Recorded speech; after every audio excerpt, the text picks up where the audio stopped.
I'm Carole Johnson, I'm practice manager at Snaefell Surgery in Anagh. So we've noticed a marked increase in abuse of staff since the COVID restrictions ended, but more so since Christmas this year.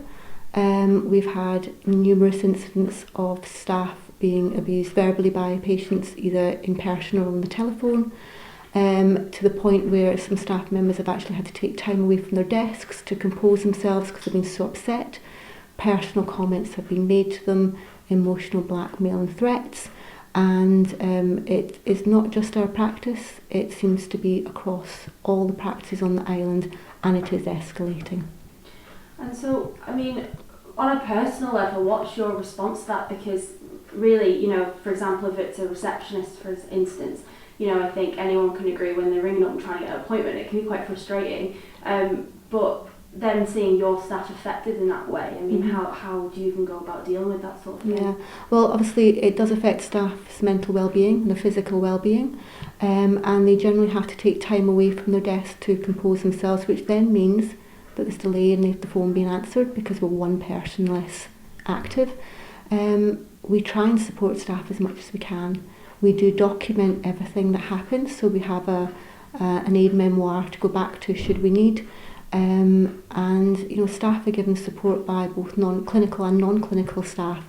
Very difficult not to take the comments personally though, and we do have, you know, staff members who have threatened to resign, and other practices have had staff members resign and leave, which again is denying people that level of experience within GP practice in order to deal with queries effectively.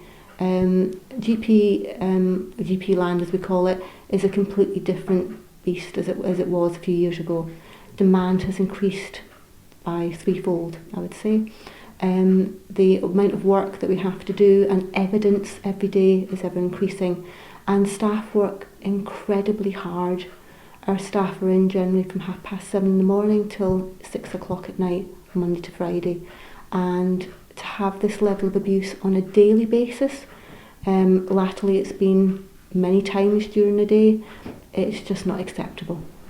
And you know, I guess, I don't know how much you want to go into it, but what sort of instances are we seeing then? You know, I mean, we've reached a kind of breaking point here to be talking about it, and it is this often. So what sort of things are you seeing happen? Okay, so again, a lot of it's on the telephone, so the patient's not face to face. They will tell staff that they're useless, that nobody likes them, that we can't do our job, there's never any appointments for them. We have an issue with people not attending for appointments, and when they come up, they demand the next available appointment, which is fine, but if they've already missed one, that's denied somebody else that opportunity of seeing a clinician that day. We have had issues this week with staff becoming very upset at the intensity and the language that patients are using, very emotive language, and it's very difficult for them not to be affected by the things that are being said. Patients do swear at us. That's not acceptable at all, because we have a waiting room that have people in, young children, they don't need to be hearing that. And it's just this, you're telling me that I can't put words in your mouth. Our staff are well trained. They're trained very highly in what they do, in care navigation.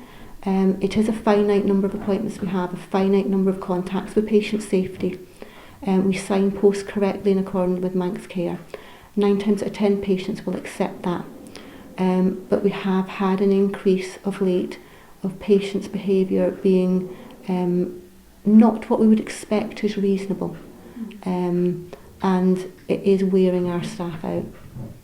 Do you think there's a disconnect maybe for patients between, because you know, we all know that our health service is under pressure, we know we're understaffed, we know that, you know, it's a high level of demand. Do you think that patients are maybe just, you know, almost misinterpreting that and taking it out on the wrong people? You know, it's not the forward-facing staff, it's not really even the organisation that's to blame, it's just the way it is, but your staff are kind of taking the brunt of that. Yeah, I mean, I think reception staff have always been the gatekeepers, they always have, and we are the first line of people that they will speak with. We explain fully if they're unable to be seen that day, we will give them options. So there are always options available. But sometimes it's just never enough. Everybody is aware that the NHS is under pressure. That's not a new thing. But it's since COVID, patients' attitude towards GP surgeries and staff, particularly admin, but it's now filtering down to clinical staff as well. Their attitude has changed. They're not willing to wait. They're not willing to even wait an hour for something. We can't interrupt a clinician in the middle of clinic. That breaks the flow. There's patients that are waiting to be seen. They then end up being seen late. Patients have to be patient. But when it becomes personal, when it becomes really quite acerbic, it's not tolerable. We just can't deal with that, and it's across every single practice on the island. We're using Snaefell as an example, but it's widespread, and each practice has reported more or less the same thing. So what would your message be then to people watching this or listening to us on the radio? What would your message be to people, just maybe to take that extra bit of time and care to realise that you're speaking to a real person? Yeah. Well, we are human. We're not robots. We do have feelings, and words and actions have consequences.